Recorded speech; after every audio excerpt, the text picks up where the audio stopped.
بسم اللہ الرحمن الرحیم۔ السلام علیکم۔ آج کی ویڈیو کا ٹاپک ہے قربانی کے احکام اور مسائل۔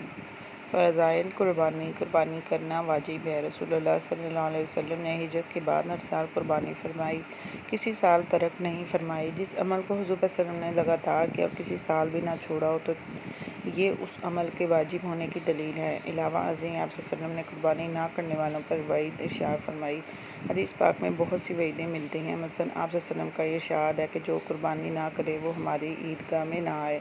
علاوہ ازیں خود قرآن میں بعض آیات سے بھی قربانی کا وجوب ثابت ہے۔ جو لوگ حدیث پاک کے مخالف ہیں اور اس کو حجت نہیں مانتے، وہ قربانی کا انکار کرتے ہیں۔ ان سے جو لوگ متاثر ہوتے ہیں وہ کہتے ہیں کہ پیسے دے دیے جائیں یا یتیم خانے میں رقم دے دی جائے۔ یہ بالکل غلط ہے، کیونکہ عمل کی ایک تو صورت ہوتی ہے، دوسری حقیقت ہے۔ قربانی کی صورت یہی ضروری ہے کہ اس کی بڑی مصلحتیں ہیں، اس کی حقیقت اخلاص ہے۔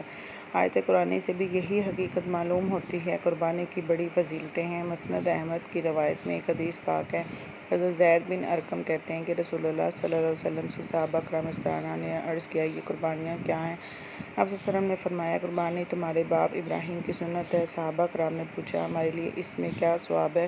آپ صلی اللہ علیہ وسلم نے فرمایا، اس کے ایک بال کے عوض ایک نیکی ہے۔ اون کے متعلق کیا فرمایا؟ اس کے ایک بال کے عوض بھی ایک نیکی ہے۔ حضرت عائشہ صدیقہ رضی اللہ عنہا فرماتی ہیں، رسول اللہ صلی اللہ علیہ وسلم نے کہ قربانی کے دن اس سے زیادہ کوئی عمل محبوب نہیں۔ قیامت کے دن قربانی کا جانور سنگوں بالوں کے ساتھ لایا جائے گا اور زمین پر گرنے سے پہلے اللہ تعالیٰ کے یہاں قبولیت کی سند لے لیتا ہے، اس لیے تم قربانی خوش دلی سے کرو۔ ابن عباس فرماتے ہیں، قربانی سے زیادہ کوئی دوسرا عمل نہیں، حالانکہ یہ رشتہ داری کا پاس کیا جائے۔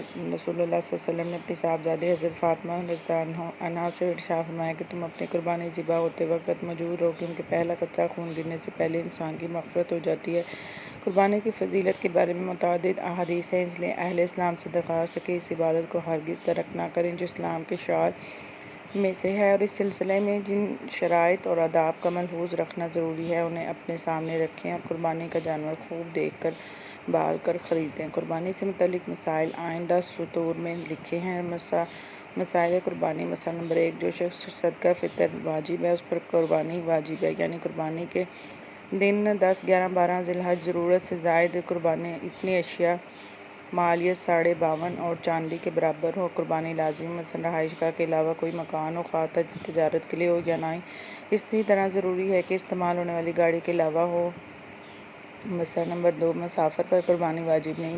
مسئلہ نمبر 3، قربانی کا وقت 10ویں تاریخ سے لے کے 12ویں تاریخ کی شام تک ہے۔ 12ویں تاریخ کا سورج غروب ہو جانے کے بعد